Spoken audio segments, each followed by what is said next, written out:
Voilà, merci de cette prédication à plusieurs voix. Merci à Hélène et à Raphaël des belles pistes qu'ils nous ont ouvertes tout à l'heure. Et merci à vous quatre que nous venons d'entendre et qui disent la matière riche de vos échanges. Je voudrais maintenant rassembler un peu nos pensées, rassembler tout ce que nous avons recueilli au cours de cette matinée, peut-être y ajouter un point ou l'autre, mais c'est surtout une reprise et un approfondissement auquel je vous convie. Je le fais dans le cadre de ces 3 années diocésaines pour une conversion missionnaire que j'avais invité à ouvrir à la Pentecôte de 2018, vous vous en souvenez. J'avais indiqué alors que la 3e année serait placée sous le titre de l'élan d'un peuple. Je me cite, pardon, « Nous voulons approfondir notre goût d'aller à la rencontre, de susciter un élan de participation à la vie de tous, avec l'envie de partager le cadeau reçu de cette présence du Seigneur, si proche de chacun. Une église en sortie, il les envoya 2 par 2. Voilà où nous emmènera l'année 2020-2021. C'est ce que j'écrivais à la Pentecôte de 2018. Et naturellement, nous avons choisi ce matin ce texte de Luc pour nous porter. Puisque vous l'avez accueilli et médité, je n'y reviens pas pour un long commentaire, mais j'en retiens, sans les détailler trop, les points suivants et qui ouvriront vers une réflexion sur notre situation d'aujourd'hui. Jésus d'abord envoie les disciples 2 par 2. Hélène a insisté sur ce point, je crois, tout à l'heure. Personne ne peut donner un témoignage à lui tout seul.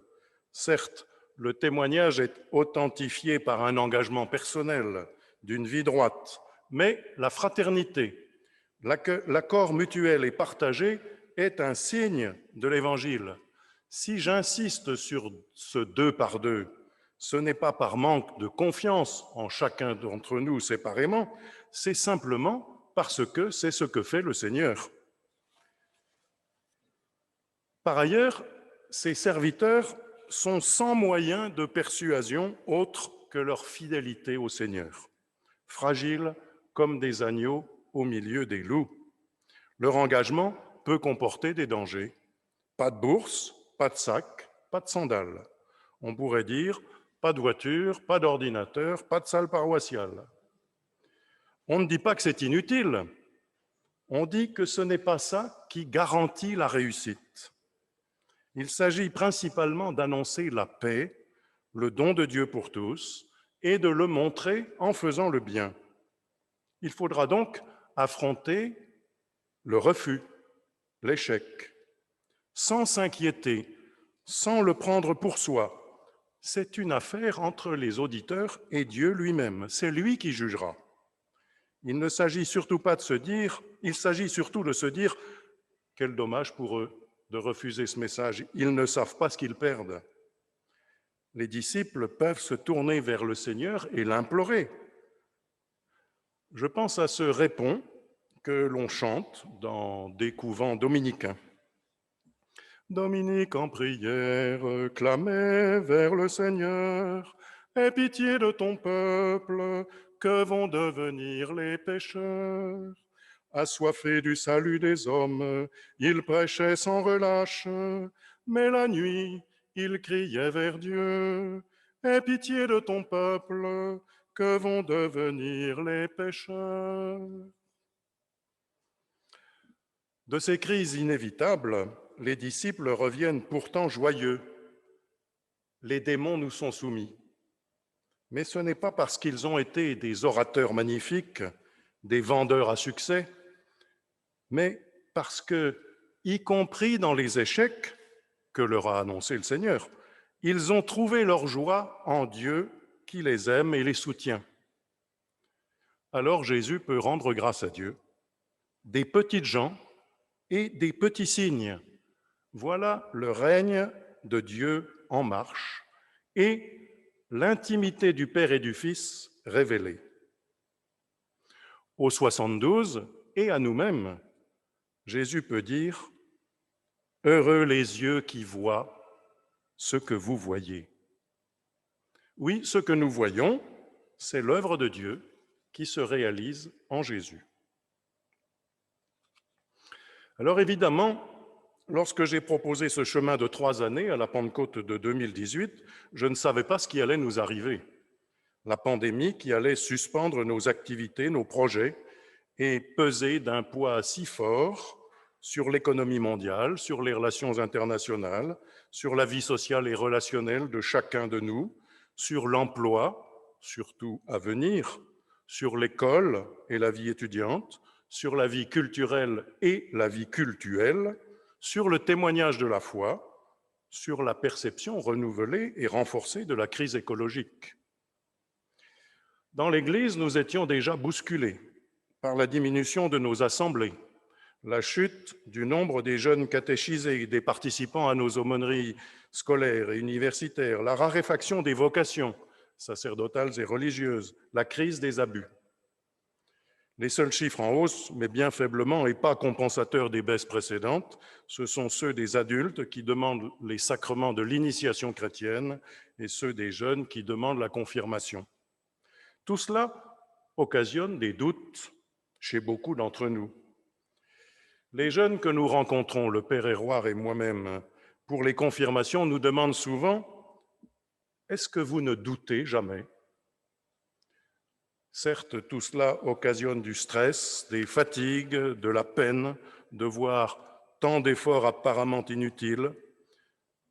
Certains d'entre nous arrivent au terme de leur mission avec un soulagement que parfois même ils ne cachent pas.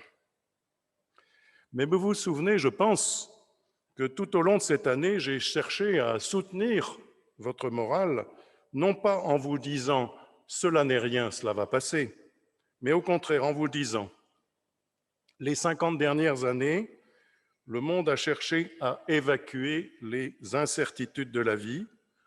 Nous nous sommes bardés d'assurances technologiques, financières, économiques et politiques. Nous avons été gentiment endormis sur le mode « nous », l'État, les assurances, les prévisionnistes, nous nous occupons de tout. Et voici qu'est revenu le temps de l'incertitude, qui est le régime normal de la vie humaine. Fondamentalement, nous ne savons pas de quoi demain sera fait. Ce n'est pas si facile de s'y faire de nouveau. Et les plus jeunes en font en ce moment le dur apprentissage, quand cela concerne leurs études, leur emploi, leur avenir. Il nous faut vivre avec cet incertain. C'est d'ailleurs pour cela qu'il faut prendre des engagements, même des engagements à vie. Quand tout est bien certain, à quoi bon prendre des engagements? Au contraire, l'incertain de nos vies pourrait bien nous ouvrir à un renouveau de la confiance dans le don de la vie qui nous a été fait et dans le Seigneur qui nous aime et nous conduit. Je cite le psaume 138. « J'avais dit, les ténèbres m'écrasent, mais la nuit devient lumière autour de moi. Même la ténèbre, pour toi, n'est pas ténèbre, et la nuit, comme le jour, est lumière. » Les philosophes, les sociologues, les historiens contemporains, je cite des Français, Bruno Latour, Edgar Morin, Cynthia Fleury, pour prendre des auteurs qui n'affichent pas de partager avec nous la foi chrétienne, auxquels j'ajoute parmi nous les croyants, bien sûr, et je cite ici le père Bruno Cadoré, dominicain. Tous ces analystes disent, chacun à leur façon, la crise, c'est bon pour l'humanité. C'est là qu'elle retrouve ses forces, sa combativité, ses espoirs, sa capacité de se transformer. 2 points notamment se dégagent de ces analyses. La crise écologique, les dangers que nous faisons peser sur notre terre, sur notre bien commun, se trouvent mis en avant désormais et nous poussent à agir, à nous réformer. La solution ne sera pas dans un surplus de technologie, mais dans une volonté commune de prudence, de sagesse, de sobriété dans notre relation à la nature et aux autres. Et en second, cette crise a révélé la capacité de fraternité, d'entraide, de solidarité qui se trouve entre nous et en nous. Et le pape souligne cela. Je l'ai lu par exemple dans les vœux qu'il a adressés, comme chaque année, au mois de décembre, à la curie romaine.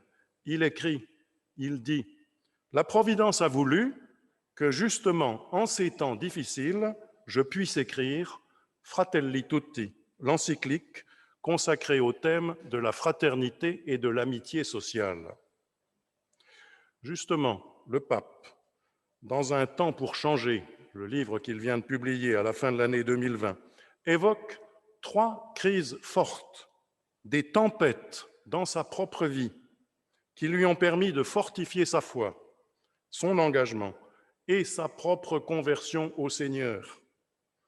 Une maladie grave quand il était séminariste, où il a eu conscience de descendre vers la mort. Ensuite, son séjour en Allemagne pour faire une thèse de théologie, que d'ailleurs il n'a pas pu achever, où il a eu le sentiment de ne pas savoir s'habituer à ce déracinement d'Argentine en Allemagne. Il écrit même assez drôlement « Je me suis senti comme une cheville carrée dans un trou rond ». Et puis, 3e crise, sa mise à l'écart pendant plus d'1 année en Argentine, en raison de sa personnalité tranchante et autoritaire quand il était supérieur provincial des Jésuites. La crise, c'est quelque chose d'important à vivre et à accepter. 3 domaines, alors, peuvent être retenus où nous pouvons nous laisser aller, nous laisser conduire vers un renouvellement de nos pratiques, de notre engagement, de notre enseignement, de notre témoignage auprès de ceux qui sont confiés à notre ministère, à notre action apostolique, à notre témoignage et à notre prière.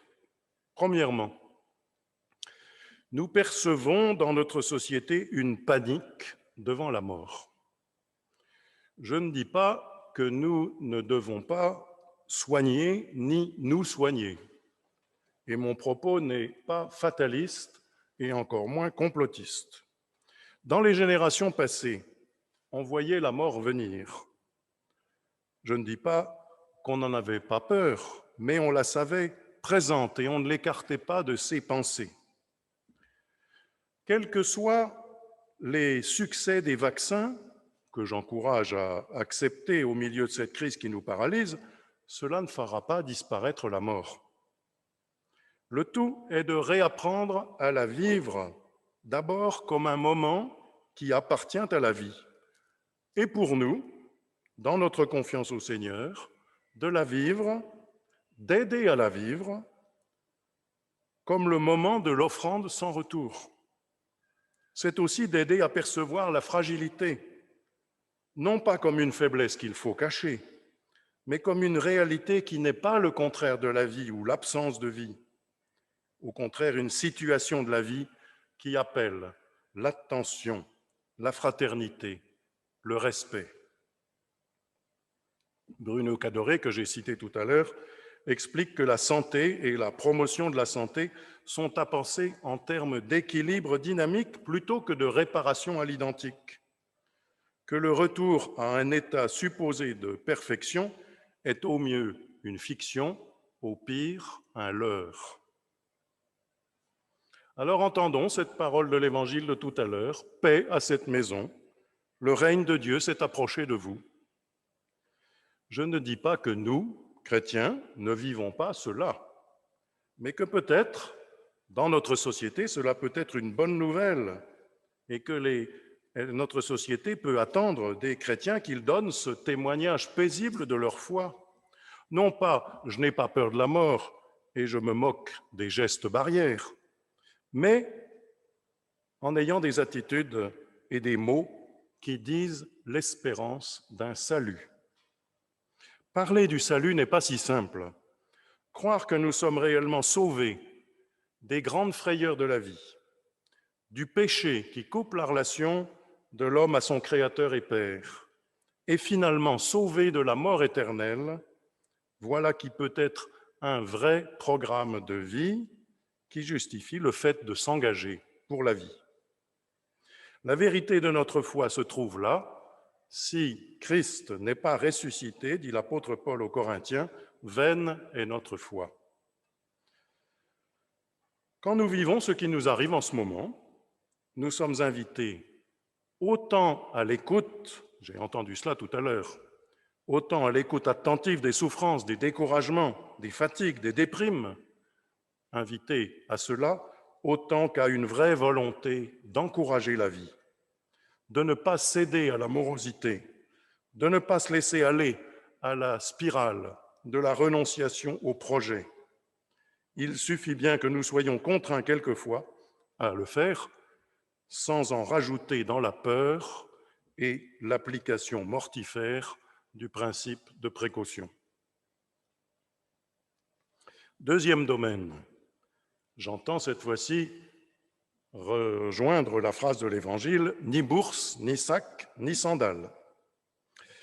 Nous percevons aussi dans notre société des attentes quasi maladives, des solutions technologiques, scientifiques et politiques. Le culte de la performance. On voudrait que les hommes de science sachent, mais ils avouent aussi leurs lacunes, heureusement. On voudrait que les politiques fassent les choix justes du premier coup pour pouvoir leur faire confiance. Mais ce n'est pas ce qui arrive. Au contraire, la polémique permanente, le ressentiment inquiet, l'agitation frénétique et usante. Concernant la pandémie, mais aussi la bioéthique et l'écologie, nous pouvons certes progresser et ne pas revenir à un état antérieur de la société, mais en cherchant les moyens d'une moindre emprise des technologies comme réponse à toutes les questions humaines, à toutes les questions anthropologiques. Je n'ignore pas, certes, que les visioconférences nous ont permis, quand ça marche, de rester en contact. Mais le plus important, c'est toujours le cœur qui est ouvert et qui veut aller à la rencontre des autres. Déjà, à la suite de la grande canicule de 2003, on nous avait dit que la solution était dans les salles réfrigérées des EHPAD, alors qu'elle se trouvait plutôt dans l'attention fraternelle aux personnes fragiles. Des religieuses et des soignants qui se trouvaient dans ces maisons et pratiquaient la visite auprès des résidents ont davantage fait pour le maintien en vie que les règlements tatillons et les normes parfois contradictoires. Ce deuxième point que j'évoquais, n'est pas tellement éloigné du précédent sur la peur sociétale de la mort. Le troisième point fait appel à cet envoi en mission comme des brebis, des agneaux au milieu des loups. Dans l'ordre des divisions et des fractures, nous ne pouvons pas ignorer qu'elles menacent aussi notre Église, et l'Église en tout temps d'ailleurs. Peut-être s'agit-il un peu moins en ce moment des querelles de personnes ou de pouvoir que j'ai dénoncées lors de notre concile provincial ou encore lors du conseil diocésain de pastoral consacré en novembre 2019 à l'exercice de la responsabilité dans l'Église. Encore que pèsent toujours dans nos relations et nos paroles de ces jalousies qui nous empoisonnent. On ne m'a rien dit, on me tient à l'écart. Mais nous percevons, surtout en ce moment, une sorte de morcellement des assemblées, des communautés, entre ceux qui ont peur de retourner à l'assemblée à cause du danger de contagion, ceux qui ont trouvé que la messe à la télé, ça leur suffisait, ceux qui ont retrouvé le goût de la prière en famille ou du partage de la parole de Dieu en petits groupes, et c'est bien, mais se dispensent maintenant de la communauté, ceux qui se sont accrochés à la célébration de la messe comme à un privilège qu'il fallait défendre par-dessus tout, et ceux qui, au contraire, ont trouvé parfaitement déplacé de manifester pour un traitement égal et simplement conforme à la loi des rassemblements, qu'ils soient religieux ou non. Entre tout cela, disons qu'il y a effectivement un danger pour l'unité de l'Église, communion de communauté. Nous avons une tâche importante, un défi qui concerne l'unité du corps visible du Christ. J'ai insisté dans ma lettre pastorale de mars dernier sur les 5 groupes qui aujourd'hui animent la vie de l'Église diocésaine les prêtres, les diacres, les laïcs en mission ecclésiale, les consacrés, les bénévoles au service des paroisses et des mouvements. C'est bien entre nous, entre ces 5 composantes, qu'il faut établir la concorde et la coopération pour ne pas donner un témoignage d'Église, pour pouvoir donner un vrai témoignage d'Église du Seigneur. Nous ne sommes pas chacun à notre compte, nous ne serons vraiment témoins qu'ensemble, dans l'élan d'un peuple. Alors, pour ouvrir et terminer mon propos, je redis maintenant cette phrase par laquelle termine presque l'évangile que nous avons lu ce matin. « Heureux les yeux qui voient ce que vous voyez ». Et c'est Jésus qui le dit et qui nous demande de voir. Cherchons ensemble ce qui naît et germe aujourd'hui, parfois les signaux faibles, comme on dit, ce qui se transforme en nous et autour de nous. Regardons les initiatives personnelles, familiales, associatives, coopératives, celles de l'économie circulaire, celles d'une vie plus simple qui commencent à se développer, loin même des affrontements idéologiques. Entendons les appels du pape, dans son livre que j'ai cité tout à l'heure, Un temps pour changer, à encourager, avec discernement, ce qui se fait pour protéger la terre, soutenir le travail et la dignité par le travail, et procurer un toit à ceux qui en manquent. La terre, le travail, le toit, les 3 T, comme dit le pape. Les médias notent maintenant, c'est un deuxième point, une tendance à la hausse de l'engagement bénévole des générations montantes. 40% des jeunes, ai-je lu, 40% des jeunes de 15-24 ans sont concernés par cet engagement nouveau dans des domaines divers. Le réchauffement climatique, le chômage, la pauvreté, les violences, le sort fait aux migrants. Et nous connaissons beaucoup d'étudiants qui, avec des associations tout récemment créées, et avec nos aumôneries à l'Université d'État comme à la Cato, recréent du lien, par téléphone notamment, avec des étudiants déprimés, isolés.